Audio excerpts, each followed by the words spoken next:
ప్రభు పేరట మీ అందరికీ శుభాభివందనములు. ఈరోజు మన అనుదిన వాక్య ధ్యానమైన ఎడారిలో సెలయేర్లలోని వాక్యము.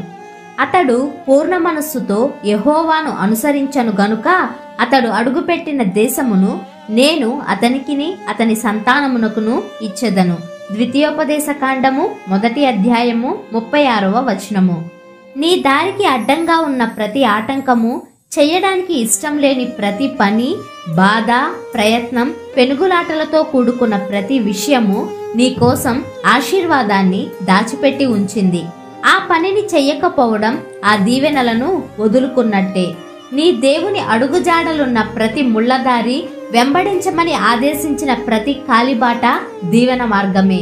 ఈ ఏటవాలు ముళ్ళబాటలు నువ్వు నడవలేకపోతే నీకా దీవెనలు దక్కవు. నువ్వు వెళ్లే ప్రతి యుద్ధ రంగము, కత్తి దూసి శత్రువునెదురించే ప్రతి సమయము విజయవంతమే. నీ జీవితానికి ఆశీర్వాద కారణమే. నువ్వు ఎత్తవలసి వచ్చిన ప్రతి బరువులోనూ దానికి తగిన బలాన్నిచ్చే గుణం ఉంది. కెరటాలు ఎగిరెగిరి పడుతున్నాయి, పొగమంచు కమ్ముకొస్తోంది, ఆకాశంలో వెలుగు హరించుకుపోయింది.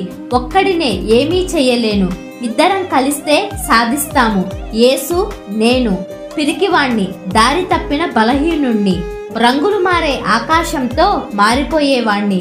ఈ రోజు ఉత్సాహంగా, రేపు నిస్త్రాణగా. ఆయనైతే పట్టు వదలడు. ఇద్దరం కలిస్తే గెలుస్తాము. యేసు నేను. నా జీవిత నావను చెలరేగే సంద్రంలో నాకై నేను నడిపించలేను. నా చెంతను ఉన్నారొకరు, నాతో కలిసి నడిపించేవాడు. ఇద్దరం కలిస్తే నాకు తెలుసు నావను తీరం చేర్చగలమని. యేసు నేను.